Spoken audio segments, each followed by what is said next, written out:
Hello guys, welcome back to our YouTube channel. In this video, I am going to show you when you are launching the Windows update checking, you are get this error. Simply few methods try to this error fix it.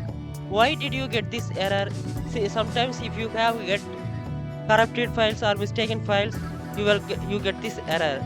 So simply few steps try to in this error fix it. Don't waste our time. Let's look at the steps.